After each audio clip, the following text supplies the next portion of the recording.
Hello mga kapatid, magandang gabi ho sa inyo. Alas 8:22 ng gabi, June 11, Miyerkules. Salamat sa Panginoon sa opportunity na tayo ho ay makapag-broadcast sa gabing ito. Tayo po'y manalangin in the name of the Father, and of the Son, and of the Holy Spirit. Ama, salamat sa pagkakataon na binigay mo sa amin upang pag-aralan po ang inyong salita, ang tungkol sa Catechism of the Catholic Church, patungkol sa pananampalataya bilang aming tugon sa mga panahon na ito. Samahan nyo kami, Banal na Espiritu, na ma-enjoy namin ang pagtalakay na ito ay makatulong sa amin ng malaki. Mag-grow kami sa aming pananampalataya sa Panginoong Yesus. Salamat sa pribileyo, salamat sa ulan, salamat sa inyong guidance sa maghapon. Natutuwa kami sapagkat hindi ho kayo nakakalimot na kami alalayan, tulungan sa araw-araw. At kami ho ay nagpapasalamat sa lahat.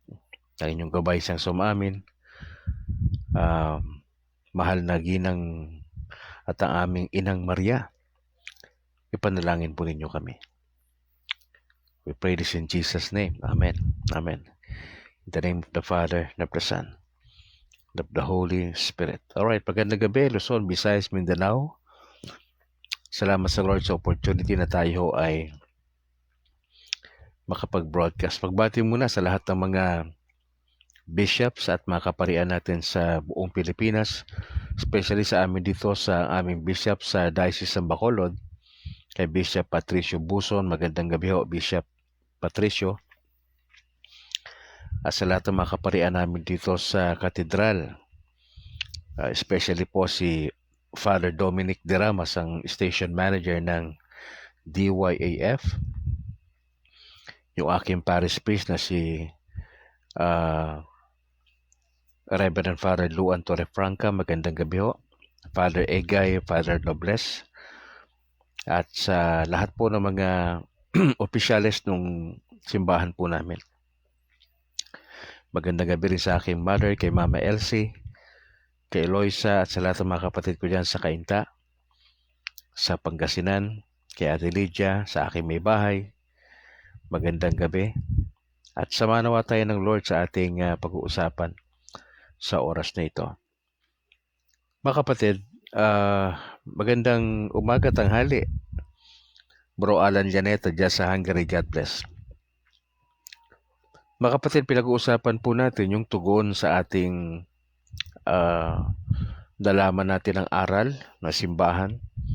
What should be our response? Yung ating response o tugon ay yung pananampalataya. Itong pananampalataya na ito na ating mga nakalipas na pag-aaral, na merong characteristics yung Christian faith, di ba? Naalala nyo? Ito ay total and absolute. Pangalawa, Trinitarian yan. Pangatlo, loving, maturing, and missionary. Ikaapat, ito ay informed and communitarian. Ikalama, enculturated. Naalala nyo yung lima na yan?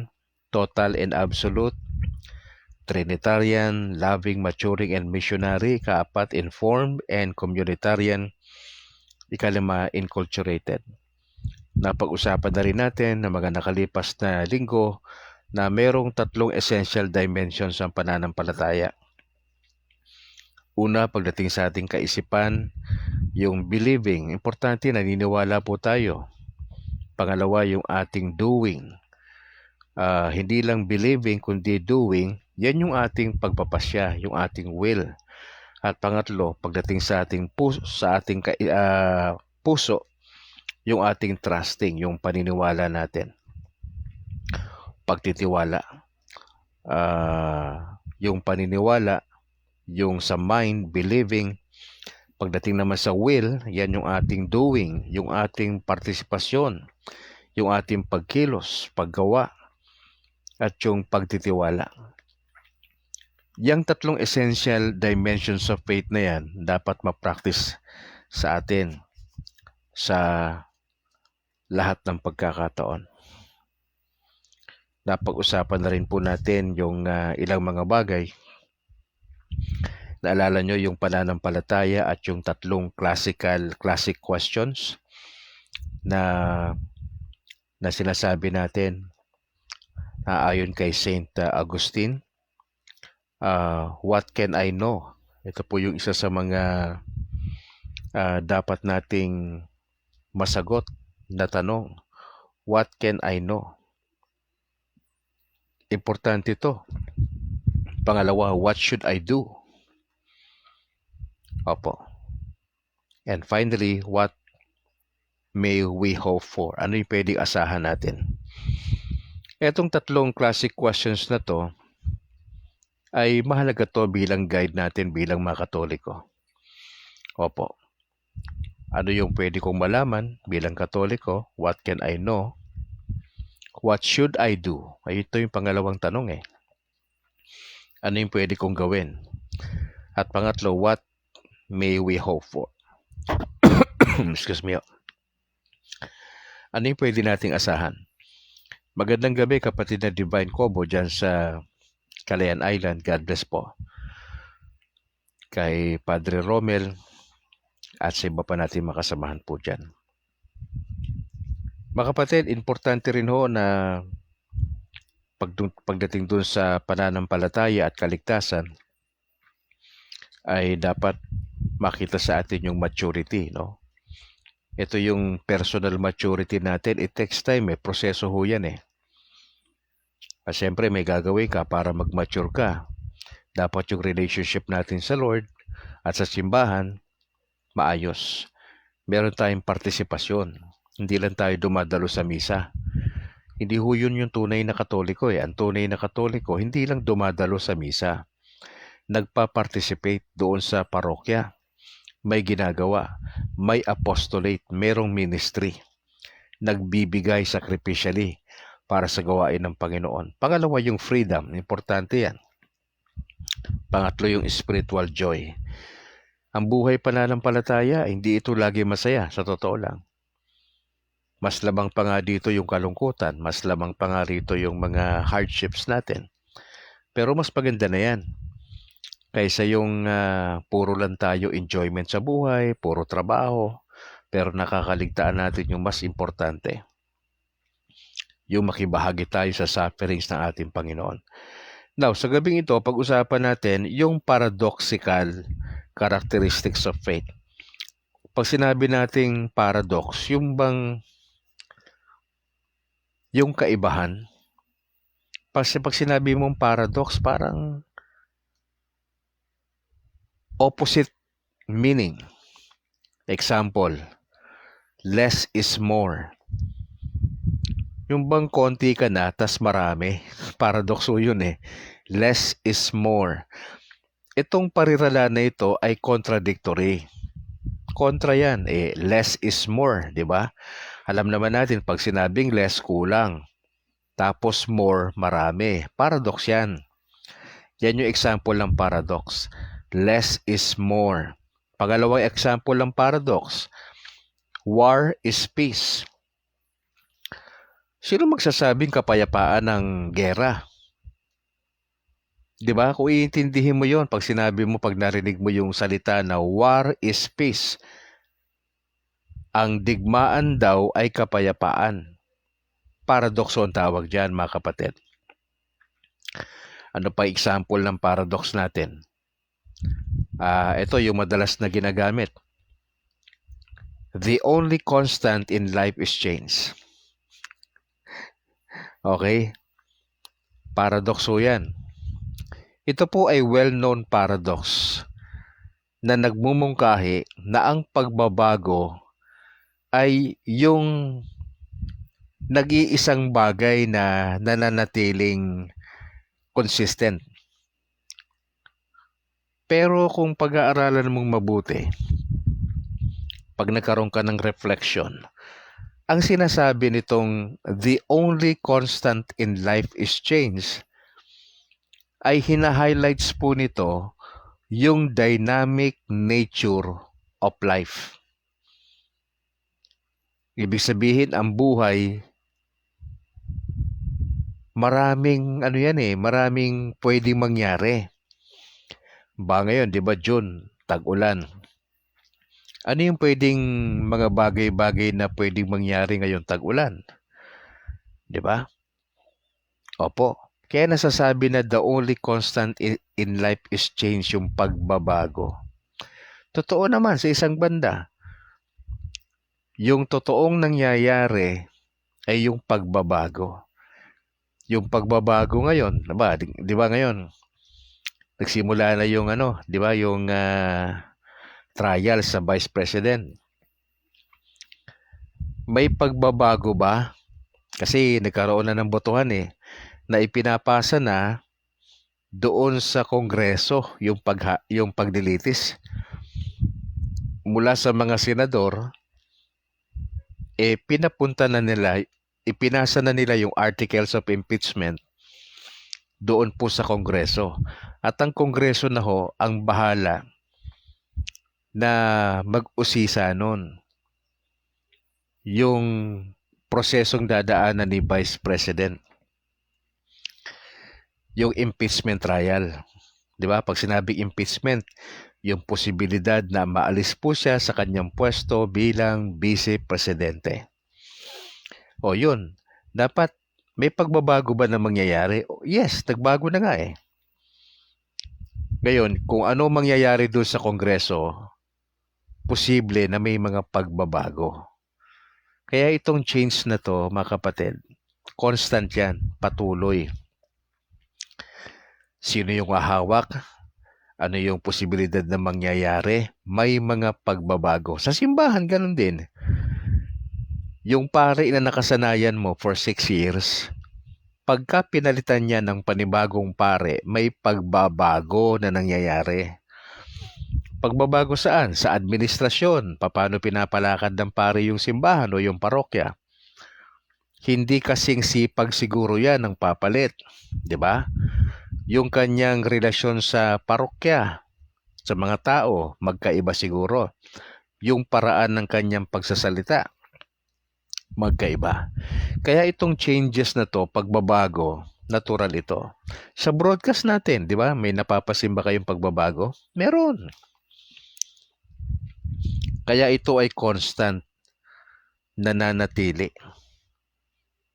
Yung pagbabago, nananatili. Nagpapatuloy, mga kapatid. Ano yung paradoxical characteristics ng faith? Number 1, certain yet obscure. Ang pananampalataya natin bilang Katoliko, tiyak ito. Pero tila malabo.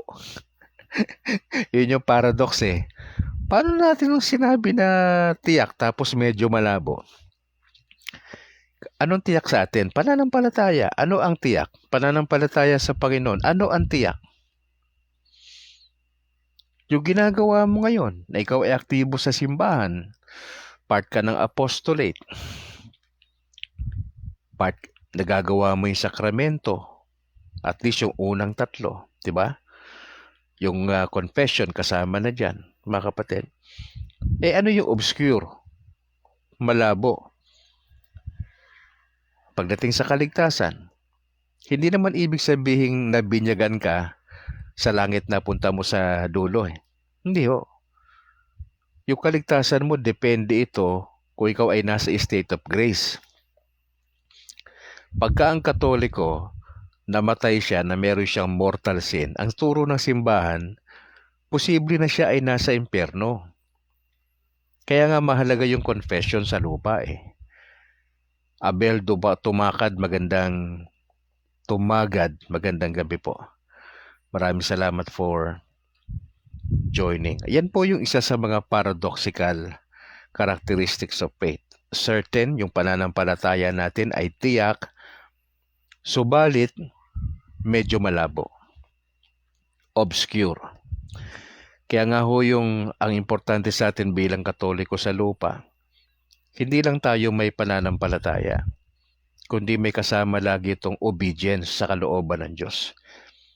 Kasi yung magdadala sa iyo sa tunay na kaligtasan sa dulo, para maging bahagi ka ng yung tinatawag nating beatific vision. Pag sinabing beatific vision, seeing God face to face. Yung makikita mo ng mukhaan ng Diyos ay nakareserba lang ho yan doon sa mga Katoliko na merong tamang kaugnayan sa Panginoong Yesus, kay Mama Mary at sa turo ng simbahan. Tandaan po natin, hindi garantiya na kayo ay kasama sa Catholic Church, langit ho ang punta. Hindi ho. Ang pinag-uusapan doon, nasa state of grace ka ba nung mamatay? O Katoliko ka nga, ang kaangkan nyo buong Katoliko, pero nabubuhay po tayo sa kasalanan. Garantiya ba na nabinyagan ka sa langit ka pupunta sa dulo? Hindi ho. Ano ang magtitiyak? Ikaw ay nasa state of grace bago ka namatay. Kaya nga ho, medyo madugo ito kumpara doon sa paniniwala ko dati bilang Protestante at Evangelical. Kami tinuturo namin, pwede mong matiyak ang kaligtasan ngayon sa lupa. Kikilalanin mo lang si Lord sa iyong puso bilang Panginoon tagapagligtas, meron ka ng assurance of salvation. Yan yung dating pinangahawakan ko at ng majority ng mga Protestante at mga Evangelical sa panahon natin. Pero sa konteksto ho ng mga Katoliko, iba ang turo ng simbahan. Ang turo ng simbahan, mahalaga sa atin na mamuhay tayo ayon sa state of grace. Sinasabi nga, sin no more. Pag ang kasalanan ay bahagi ng ating buhay bilang Katoliko, manganganib ang kaluluwa mo sa dulo. Kasi ang kaligtasan sa atin ay iba. Nagbibigay tayo ng we put premium dun sa obedience. In other words, kung hindi ka obedient na Katoliko, hindi ka sumusunod sa utos ng Panginoon Diyos, binabaliwala natin ang kalooban ng Diyos, yung iyong kaluluwa sa dulo, mapapahamak po yan. Posibleng mapunta sa impyerno pa yan. Lalo na kung hindi natin inaalam yung kalooban ng ating Panginoon. Now, pangalawa, mga kapatid, we are free, yet morally obliging. Hindi lang certain, yet obscure. Pangalawa, na paradox na katangian ng pananampalataya. Lahat po tayo malaya, pero obligado tayo. Malayang dumalo sa misa, malayang ma-involve sa apostolate, malayang gumawa ng acts of mercy. Pero mga kapatid, yung kalayaan natin, tayo ay morally obliged na gawin yung salita ng ating Panginoon. Opo, hindi ho ba sa relasyon? Sa relasyon, meron tayong freedom to express yung ating malasakit sa ating magulang, sa ating boyfriend, girlfriend, hindi ho ba? Pero meron tayong obligasyon para mapabuti yung relasyon na yan. Even sa friendship, di ho ba? May obligasyon tayo. Malaya tayo magmahal to express yung ating sarili, and yet we are obliged. Ganon din sa simbahan Malaya tayo magpasya kung anong gagawin natin, pero obligado ka bilang Katoliko na gawin ang mga bagay-bagay na ito. Pangatlo, reasonable, yet beyond natural reason. Mga kapatid, mahalaga sa atin yung paggamit ng isip bilang Katoliko. Ang pananampalataya natin ay gumagamit ng pananampalataya at reason. Inseparable po yan. Pananampalataya at yung paggamit ng rason. Yung intellect. Kung ang Pilipinong Katoliko ay emosyon ang pinapagana sa lahat ng pagkakataon, pananampalataya ang pinapagana at hindi gumagamit ng isip, delikado po yan. Alam mo sa doktrina, hindi emosyon ang ginagamit pag doktrina. Ang ginagamit po dyan madalas yung ating rason, yung reasoning natin, yung ating capacity to think. Kaya ho, mahalaga sa isang Katoliko, meron kang desire na alamin ang doktrina ng simbahan. Kaya nga tayo na nagtuturo, kayo po'y katekista, hindi pwedeng hindi kayo nagbabasa. Hindi pwedeng hindi kayo nag-aaral. madali lang magsalita kay Brad Calix. Built-in sa akin yung magsalita. Wala akong problema. Pero ang kinakatakutan ko ngayon, lalo na ako, ngayon Katoliko na ako, yung content nung sinasabi ko, yung nilalaman.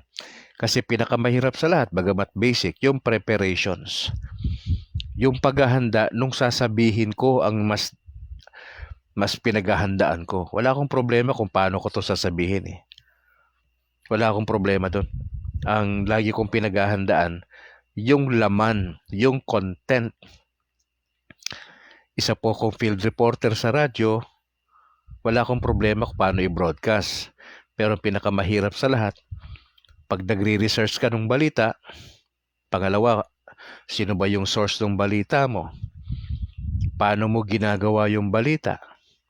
Wala akong problema dun sa pag-newscast yung pagbasa ng sinulat ko. Pero ang nakakatakot dyan, saan galing yung balita mo? Reliable ba yung sources ng pinanggalingan ng balita? O galing yan sa opinion? Ganon din ho sa pagtuturo. Saan galing ang tinuturo ni Brad Calix? Hindi ho ba't pinag-usapan natin? Ito ho ay galing sa 1997 Catechism for Filipino Catholics. At yan po ay inendorso ng Catholic Bishops Conference of the Philippines o yung CBCP. Kaya ho makatitiyak kayo na yung mga naririnig nyo sa ating broadcast ay legit sapagkat yung source o pinagkunan ng otoridad ay galing mismo sa CBCP. Hindi tayo pwedeng mag-imbento ng aral sa Katoliko. Lahat ng pagpapaliwanag tapos na. Ang dapat lang gawin ng mga bishops, mga pare, mga layman na katulad ni Brad Calix ay pag-aralang mabuti yung dokumento, aralin, unawaing mabuti, at simplihan. Pagka pinaliwanag sa inyo, simplified na lang. Hindi naman kayo Bible School student Hindi ho ako profesor, hindi ho. Ako ay simpleng layman, dating pastor for 30-something years. Alam ko magturo. Wala akong problema sa paraan ng pagtuturo, pero mas careful ako magturo ngayon sapagkat mga Katoliko na katulad mo ang tinuturuan. Kaya ho, tayo ay patuloy na nag-aaral, nagtatanong, tayo ay lagi nakababad sa YouTube, mahabang oras ng pag-aaral, pakikinig sa mga pare. Yun ho yung ginagawa ni Brad Calix para ho makapagbigay tayo ng simpleng aral sa inyo. Sa isang linggo, mga 5-6 na oras o hanggang 8 oras ang ginugugol natin para ho makapagbahagi tayo ng salita ng Panginoon Diyos at yung aral ng ating Catechism of the Catholic Church. Opo, kaya ho, sana meron kayong benepisyong nakukuha sa ating pag-aaral na po pwede po ninyong ma-share din naman sa iba. Yun po yung ating pinag-uusapan. Reasonable yet beyond natural reason. Kasi yung pananampalataya natin sa totoo lang somehow mystery din 'Di ba? Hindi lang ito yung basta nakikinig ka kay Brad Calix, pangalawa sa pare, pangatlo sa bishop, tapos nakikinig ka doon sa YouTube ng mga pare, ng mga lectures, etc. Mga kapatid, yung pananampalataya minsan lumalagpas pa yun doon sa rason Kasi limitado yung isip natin katulad ng issue ng Trinity. Ako matagal na akong pastor at galing ako sa maraming paaralan ng Biblia. Marami na ho nagpaliwanag sa akin yan kung anong paliwanag ng Trinity, and yet hindi ko siya ma-fully comprehend. Bakit? Limitado yung utak natin. Magagamit yung utak, pero may limitasyon na umunawa. Hindi tayo kasi Diyos. Yun ang kaibahan natin. Maski na sino mang theologian sa buong Pilipinas, buong mundo, na pilit ipinapaliwanag yung Trinity, hindi ho talaga maipaliwanag ng simple yan. Mangangailangan niya ng pananampalataya on our part bilang Katoliko na just to accept it as it is. Ang mahalaga lang po dyan mga kapatid, hindi lang yung doktrina. Mahalaga dyan, may epekto ba sa buhay mo yung doktrina? Nagbabago ba tayo yung ating buhay, yung ating pagtingin sa buhay, pagtingin sa ating kapwa? Inseparable po yan. Kung knowing lang yung gusto mo, may problema tayo. Kasi ang Panginoong Hesus hindi lang mahalaga sa Kanya na alam mo yung aral na simbahan. Ang tanong dyan, pinaniniwalaan mo ba yung aral na napakinggan mo? Yung nabasa mo, pinaniniwalaan mo ba na totoo yung aral na yan? Kasi kung hindi mo pinaniniwalaan yan, walang kwenta kung magtutuloy ka pa sa susunod na hakbang. Kasi kung hindi ka naniniwala sa sinishare ni Brad Calix at paiiralin mo yung opinion mo, nagsasayang ka ng oras dito. Kung ang iyong layunin ay makinig at iduso mo yung opinion mo, problema po yan. Dapat yung ating objective o yung layunin sa kada napapakinggan, yan man ay homily ni Father pag Sunday, yan ay mga pagtalakay ni Brad Calix kada gabi. Kapatid, dapat maging bukas ang iyong isip, ang iyong puso, at paniwalaan mo yung salita, yung pinag-uusapan. Para pangatlong hakbang, pagka pinaniwalaan mo yung aral na simbahan, pwede mo siyang mayakap. You will begin to embrace the truth.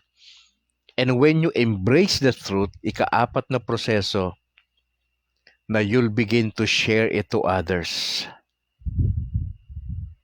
Now, habang sinishare mo ito ng dahan-dahan sa iba, ay ina-apply mo rin ito sa iyong buhay. Magkakasama po yun. Hindi pwedeng mag-focus ka lang sa pag-share ng doktrina sa iba. Mali po.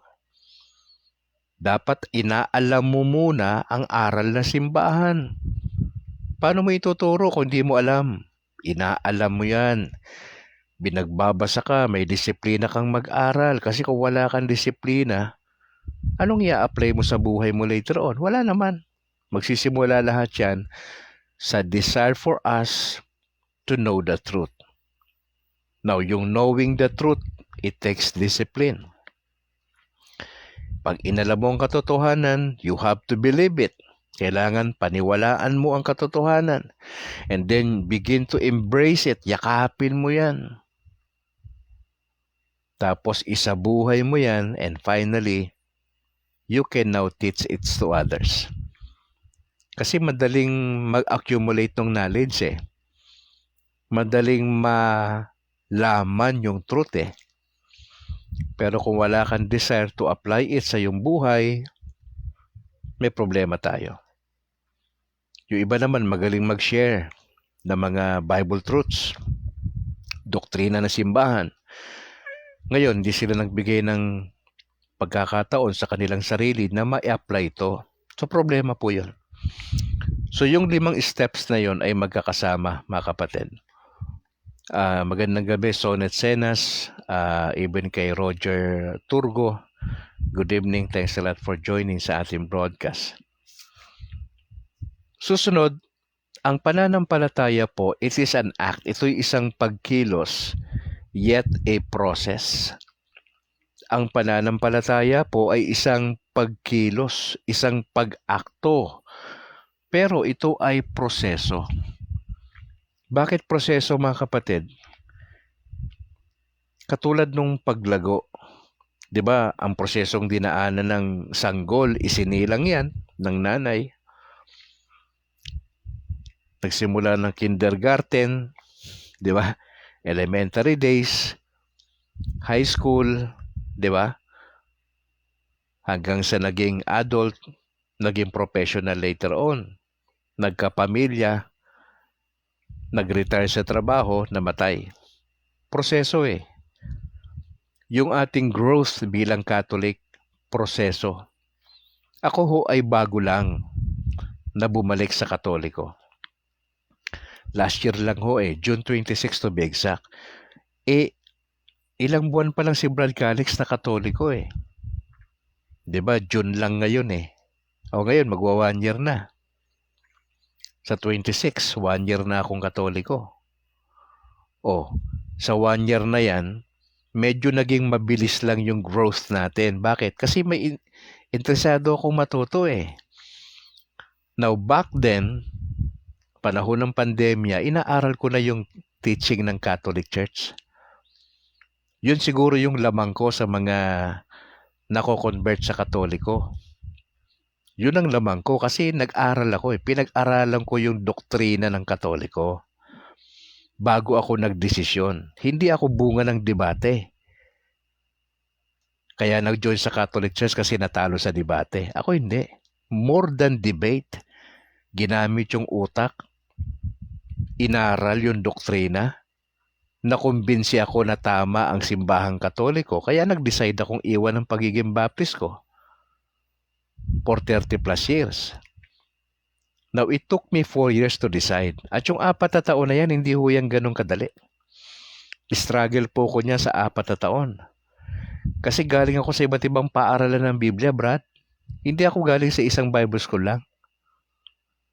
Kaya pagdating ho sa pigaan ng utak, sanay po ko dyan. Kaya nga salamat lang sa Panginoon dahil binigyan niya ako ng opportunity na makita, balikan, i-review ang teaching ng Catholic Church. And eventually, ako po ay nag-submit ako ng aking sarili sa Panginoon at kay Mama Mary na sinabi ko na I was wrong. Mahirap tanggapin po yan ng mga taong aral na sasabihin nila I was wrong. Mahirap para sa akin tanggapin basta-basta na nagkamali ako. Pero ginawa ko po yun dahil po sa kahabagan lang ng Diyos sa akin. Magandang gabi, Rods Garcia Zenon. Thank you so much for joining sa ating broadcast. And then, it is a gift. Ito ay isang regalo, yet our doing. Mga kapatid, yung pananampalataya, ikaloob ng Diyos yan sa atin. Kailan ba nagsimula lahat yan? Doon sa sakramento ng baptism. Doon natin tinanggap ang banal na Espiritu. Doon tayo naging anak ng Diyos. Doon tayo pinatawad yung ating original sins dahil sa ating mga unang mga magulang. Nagsimula lahat yan doon sa sakramento ng binyag. Nakakatawa nga po kung di pa ako nag-decide na magkatoliko, hindi ko alam na matagal na pala akong Kristiyano. Kailan ako naging Kristiyano? Nung ako po ay nabinyagan. I was born December 3, 1970 and I was baptized sa aking paghalukay ng dokumento ng December 25, 1970. Ilang linggo lang matapos ako isinilang ng mother ko.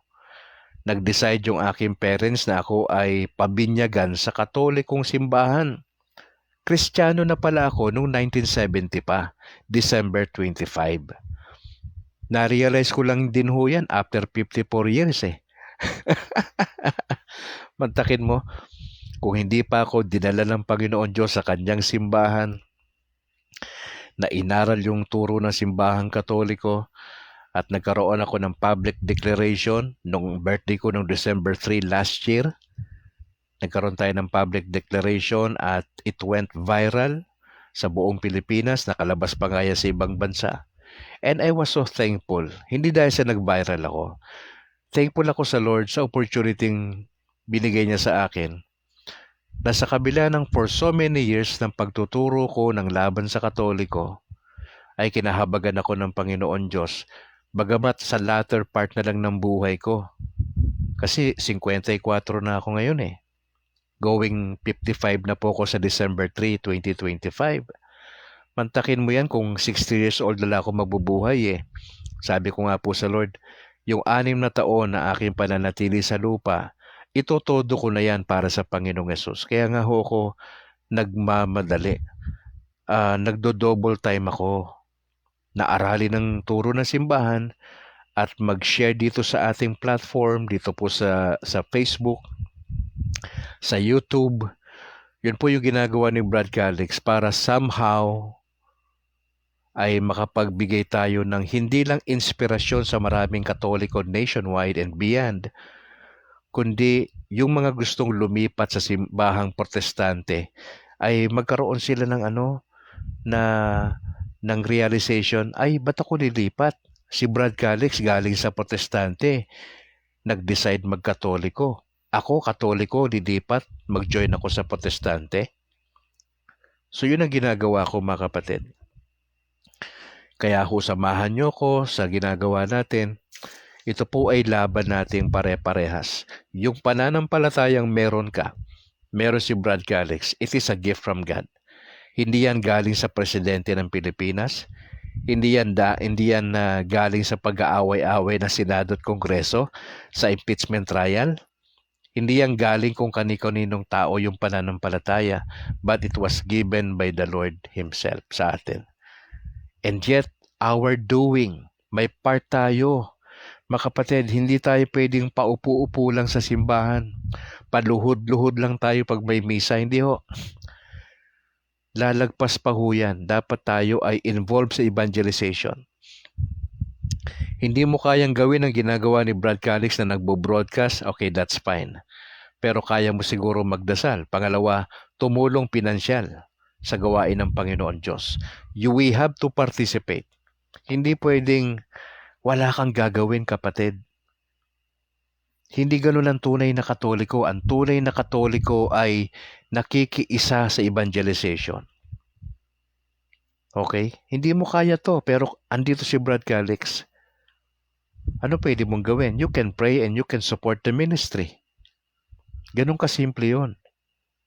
Kasi, totoo naman, hindi naman lahat ng Katoliko kaya ginagawa ni Brad Calix dito sa social media. Now, given na po yan.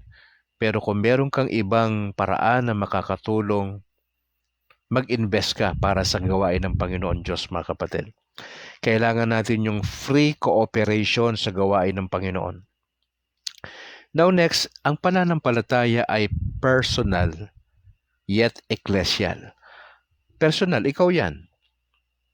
Ang pananampalataya ni Brad Calix ay iba sa pananampalataya marahil ni Rods Garcia Senon at ni Alan Llaneta. Magkakaiba tayo ng level ng pananampalataya. Kay Ate Sonet Senas, magkakaiba tayo. Iba-iba yung ating pamamaraan na na-express yung pananampalataya sa Panginoon. And yet, ecclesial. Pag sinabing ecclesial, ito'y usapin ng simbahan. May pananampalataya ka sa Panginoon, pero kapatid, yung pananampalataya, hindi lang ito personal. Ang pananampalataya ay usapang simbahan po ito. Kaya hindi natin pwedeng ihiwalay ang individual na sumasampalataya kay Jesus na hindi maging bahagi ng simbahan. Mahalaga sa atin ang simbahan. Hindi ka pwedeng mabuhay mag-isa sa Pilipinas bilang Katoliko na hiwalay sa simbahan. Kasi saan mo makukuha ang katotohanan? Sa simbahan. Bakit? Sino ba ang simbahan? Tayo. Hindi po yung istruktura. Pag sinabing church, hindi po yung structure. Pag sinabing church, ikaw at ako. Tao na sumampalataya kay Jesus at sa turo ng simbahan. Ang simbahan, kapatid, tayo, ang tao na sumampalataya kay Jesus at sa turo ng simbahan. Kaya nga ho, mga kapatid, sa simbahan, diyan tinuturo yung sakramento. Meron tayong Eucharistia. Meron tayong catechism. Sa simbahan po ginagawa yan. Mahalaga po sa atin yung community. Opo. Kaya ho, dapat maintindihan po natin yon, mga kapatid. Kaya babalikan natin, ano ba itong paradoxical characteristics of faith? Una, certain yet obscure. Ito ay tiyak pero tila baga malabo. Pangalawa, free yet morally obliging. Malaya tayo bilang Katoliko na maipahayag ang pananampalataya, pero obligado tayo. Meron tayong obligasyon na dapat gawin. Pangatlo, reasonable, yet beyond natural reason. Reasonable yung pananampalataya natin, pero minsan lumalagpas ito, kapatid. Ikaapat, it is an act. Ito'y isang pagkilos, yet a process. Ikalima, it is a gift, ito'y regalo, yet our doing. Mahalaga yung ating free cooperation. At panghuli, ito ay personal, yet ecclesial. Personal, ikaw at ako, pero ito ay usapang simbahan. Bukas ng gabi, pag-uusapan natin ano ang papel ni Mama Mary sa pananampalataya natin. Pag-usapan natin bukas ng gabi, we will talk about Mary, our model of faith. Okay? Sana ho nakatulong itong ating pinag-uusapan. Yan po ay galing sa 1997 Catechism for Filipino Catholics. I'd like to challenge you, mga kapatid. Kung nag-iisip ka na lumipat ng protestante, huwag mo nang isipin yon na lumipat. Galing ako sa hindi Katoliko na pananampalataya for so many years. Binalik ako ng Panginoon kasi na-realize ko na yung simbahan natin, it was founded by the Lord Jesus Christ. Ang ating founder ay si Jesus. Pangalawa, hindi natin kailangang magparehistro sa SEC kasi legit na legit po tayo. Kompleto po yung kaligtasan sa Katoliko. Now, one of the reasons kung bakit umaalis yung mga Katoliko, kasi ignorante sila sa turo na simbahan. Hindi sila dumaan sa tamang katekismo. Kaya lang naman sila lumipat doon kasi nasuportahan sila na pinag-aral sila sa paaralan . Parang utang na loob na lang yun, kaya sila lumabas ng Katoliko, hindi nga nagpaaram sa kanilang pare, nagpunta ron sa protestante or evangelical. Kung dahil yan sa hindi pagkakaintindihan, kapatid, nainis ka sa pare mo, nainis ka sa mga opisyalis yan sa loob ng simbahan nyo, sa parokya, huwag mong idama yung pananampalataya mo. Kasi, eto, tingnan mo to ha. Pag nagdesisyon ka na umalis sa simbahang Katoliko, kasalanan po yan. Nagdesisyon ka na umalis sa simbahang Katolika, hindi ka nga nagpaalam sa pare mo. Anong ginagawa mo? Rebelde ka, brad, sis. At alam mo ba, kapag ka nagpasya ka na lumabas, hindi ka naman nahabulin ng pare sa totoo lang. Ipagdadasal ka lang ng pare sa desisyon mo. Nakuping na makabalik ka bago ka mamatay. At kung magdidesisyon ka na babalik after 20 years ng pagiging matigas yung puso mo, hindi ka basta-basta makakabalik sa simbahan ng ganong kabilis. May proseso kang dapat daanan bago ka ma-fully restored bilang miyembro na simbahan ng ating Panginoong Hesus. Yung desisyon mo lang mali na . Yung pagpunta mo doon sa protestante, maling-mali yun. Pag bumalik ka, hopefully buhay ka pa, makabalik ka sa simbahang Katolika. Pero problema mo, hindi mo alam kung hanggang kailan ka mabubuhay sa mundo na to. So if I were you, brad, sis, ano mang heartaches mo sa iyong pare, kung may nakikita ka mang problema dyan sa parokya, kausapin mo ang Panginoon. Pangalawa, pumunta ka sa confession. Pangatlo, isettle mo yung issue sa simbahan. Yung mga tao na kinaiinisan mo, puntahan mo. Aregluhin mo yan. Hindi pwedeng konting gusot lang, dilipat ka ng simbahan. Mali po yan. Ako na mismo nagsasabi sa'yo, pinaprank ka na kita. Kasi wrong move yan pag umalis ka. Hindi ka lang pinansya na alis ka, lilipat ka. Wrong move yan. Hindi ka lang na nakapwesto bilang opisyalis sa simbahan na alis ka. Wrong move yan. Maling motibo yung magiging opisyalis ka tapos magiging aktibo ka kasi opisyalis ka. Kalokohan yan. Maraming nakapwesto sa simbahan ng mga opisyalis, probably na mga immature. Anong gagawin mo dyan? Kung yan ay pinili ng pari natin, anong magagawa mo dyan? Wala magagawa doon. Ang gagawin mo lang, maging faithful ka sa gawain ng Panginoon Diyos. Sila naman mananagot niyan kung sila ay unfaithful sa ginagawa nilang ministeryo Your business as a Catholic is to love Jesus more. Appreciate Mama Mary more. To be involved in the ministry. Huwag tayo masyadong puna ng puna sa simbahan. Okay? Huwag tayong puna ng puna. Simbahan kasi yan Hindi yan gobyerno ng Pilipinas. Magkaiba yan. Kapatid, I challenge you to remain sa church natin. Kung may mga gusto kang itanong, mag-usap tayo. Baka pwede pa makuha sa usapan yan. Huwag kang basta mag-decide kasi galit ka.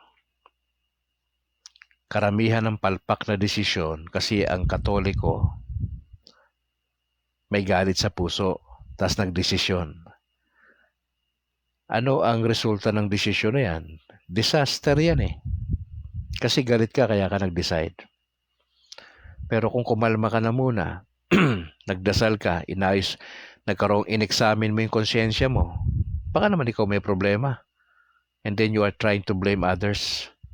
Problema po yun. Usap tayo. Huwag kang basta mag-decide, Yung mga young people natin, young professional, baka may nanliligaw sa inyo na ibang sekta. Kapatid, kasalanan yan pag ini-entertain nyo ang mga non-Catholics. Ang kalooban ng Diyos sa inyo, ang partner nyo, Katoliko rin. Hindi lang basta Katoliko, dapat aktibo at matinong Katoliko. Now, when I say aktibo at matinong Katoliko,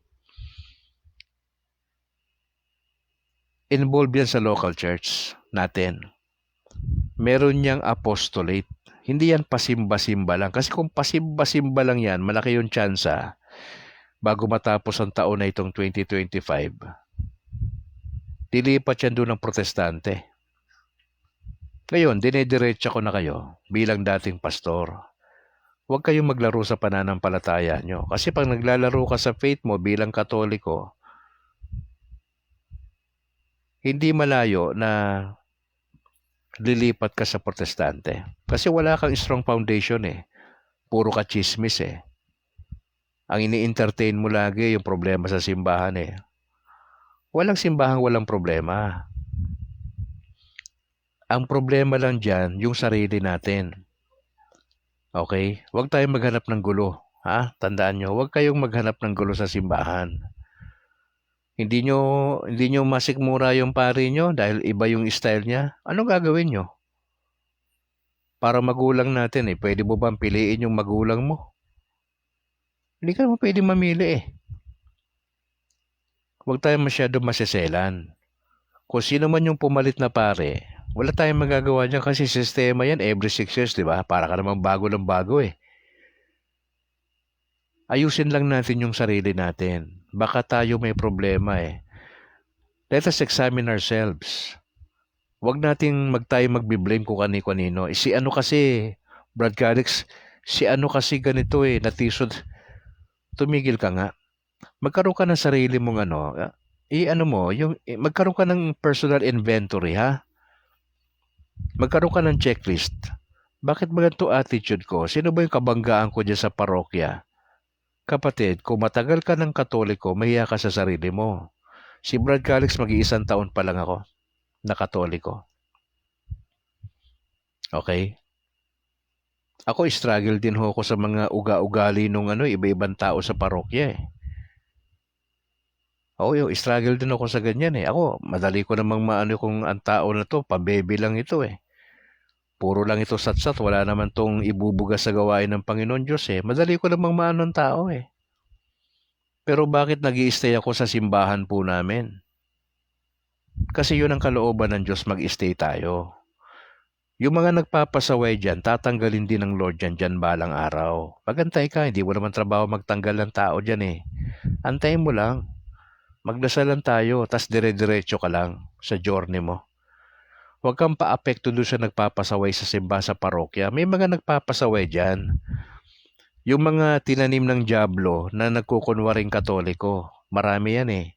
Tignan mo sa parokya mo, marami yan. Oh, marami yan. Yung naghahasik ng mga fake news dyan sa simbahan, yung puro chismisa ng ugali nila, yung mga buhay nila na hindi naayon sa salita ng Diyos, marami yan sila. Huwag ka na sumama doon. Ang sinasabi ko sa'yo, iba tayo eh. Sa Lord tayo eh. Ang loyalty mo kay Jesus, kay Mama Mary, saka sa turo ng simbahan. Okay? Siyempre, sa pare, dapat maging loyal ka dyan. Tatay mo yan eh. Asar ka ba sa pare mo? Huwag ka maasar. Tatay mo yan eh. Kausapin mo yung tatay mo. Sabihin mo sa kanya yung ano mo, nasa utak mo. I-confess mo yan. Hindi yan pwede eh. Pagdasal natin yung pare natin ha. Huwag tayong masyadong ayusin natin ugali natin kasi doon tayo napupulaan ng mga protestante. Masyado tayong nagpapasaway eh. Huwag na po tayo magpasaway ha. Kikiusap ako sa inyo. Alas 9:14 na. Okay, wala tayo masyadong oras. Announcement lang mga kapatid. Tag-ulan na ngayon, no? Mag-ingat-ingat na po tayo. Mahirap magkasakit ha. Yung mga anak natin, pasukan na sa next week, no? June 16, opening na ng classes. Pagdasal po natin na dire-diretso lang pag-aaral ng mga anak natin. Gabayan tayo ng Panginoon Diyos, ha? Kung gusto nyo akong kausapin, wag lang alas 10 ng gabi, ha? Medyo maaga-aga para maging maganda usapan natin. Maraming salamat, Divine Cobo, for joining. Junior Coronel, kay Rods Garcia Zenon, Alan Yaneta, bro, salamat. Sino pa? Si Roger Turgo, salamat po. Kay Sonet Senas. Yan. Kay Abel Tumagad, maraming salamat po. Kung gusto nyo kausapin, 0950-266-9596. Yan po yung akin numero. Huwag nyo ibigay sa iba yan ha, nang wala akong pahintulot ha. Hindi ako basta-basta sumasagot sa telepono, magpakilala kagad kayo ha. Sabihin nyo, listener kayo ng broadcast. Kasi maraming scammer ngayon eh. Ha? Hirap tayo. Pag nabiktima tayo ng scammer, mahirap yan. Maski na kayo, mabiktima kayo. Huwag kayong basta sagot ng sagot sa mga telepono nyo. Magpakilala muna kayo, ha? Yan ang gusto natin mangyari. Diretso na kayo. Ay, Brad Calix, ako nga pala si ganito. Taga ganito ako. Ako po yung nakikinig sa broadcast nyo. Yun, pakilala kagad kayo. Huwag nyo ko hayaang manghula. Mahirap yan. Sige, ha? Sige po. Tayo manalangin in the name of the Father, and of the Son, and of the Holy Spirit. Maraming salamat, Ama, sa gabing ito. Salamat dahil mahaba pa itong pag-aaral namin and it takes discipline. Lord, pinagdadasal ko yung mga kapwa Katoliko ko na matatagal ng Katoliko sa Pilipinas. More than 40 years, 50 years na, and yet wala pa rin pagbabago sa buhay. Lord, we just pray. Kausapin niyo po sila at magkaroon sila ng personal inventory ng konsyensya kasi importante yun eh. Huwag kaming masyadong nagsisisi sa ibang tao. Ba't kami nagkaganito? Hindi. Kaya kami nagkaganito kasi ginusto namin. Hindi yung iba yung problema, ibang tao. Kami ang may problema. Tulungan niyo kami, Lord. Makita namin yung diferensya namin sa sarili namin at magpasya kaming ayusin yan. Lord, praying ako sa makasama ko sa broadcast tonight. May mga personal intentions yan sila sa trabaho, pamilya, relasyon. Tulungan niyo po kami. Kailangan namin ng inyong tulong na maging masipag kami sa gawain ng Panginoon. Yung transition ng mga pare sa iba't ibang lugar sa Pilipinas, bagong assignment, at sana yung mga tao sa parokya na bagong, yung pinakamahirap sa lahat kasi yung transition eh. Kasi may mga tendency na naikukumpara yung dating pare sa bagong pare. Dapat tigilan na namin talaga yan, Lord, kasi hindi na yan nakakatulong eh. Tulungan nyo kami na mag-concentrate sa kay Jesus, kay Mama Mary at sa turo ng simbahan mag-concentrate kami sa evangelization. Paano ba kami makakatulong sa pagpapalaganap ng doktrina ng simbahan? Yun ang goal namin this year. Lord, panalangin ko that you will bless yung aming mga OFWs katulad ni Alan Llaneta sa Hungary. Pinagdadasal ko rin si Rosa Tadeo dyan sa Hong Kong at sa iba pang mga kapatid. I just pray that you would help them. Yung kanilang pamilya sa Pinas, ingatan nyo. Lord, we'd like to pray for Vice President Inday Sara sa impeachment trial na sinimula na. Hindi namin alam kung anong mangyayari nito sa 20th Congress, but we just pray na dumaan lang sa tamang proseso. Maraming Pilipino at mga Katoliko, gigil na makulong na siya Sa totoo lang Nahati yung komunidad ng Katoliko sa issue.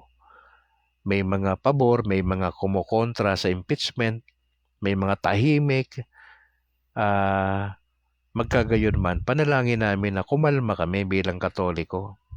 Huwag kaming masyadong sumausaw sa politika kasi hindi naman nakakatulong yan sa pananampalataya namin. Ang mahalaga lang, alam namin na nangyayari yung mga bagay-bagay na yan sa paligid. Lord, we just pray sa nalalapit na opening ng classes next week ng mga estudyante nationwide. We just pray for your blessing financially sa preparasyon, pambili ng mga gamit ng mga bata, ang mga pang-uniforme, pang-budget nila ng Monday to Saturday, ng mga nasa kolehiyo. Tulungan niyo po sila. We'd like to also pray for our Pope Leo XIV. Bigyan niyo po siya ng wisdom, good health, at sa kanyang mga activities sa buong linggo. Samahan niyo po siya. Dalangin namin ang inyong protection. Mama Mary, kayo na pong bahala kay Pope Leo. Maasa po kami sa inyong panalangin para po sa kanya at sa amin dito sa Pilipinas. Sana tumatag kami bilang Katoliko.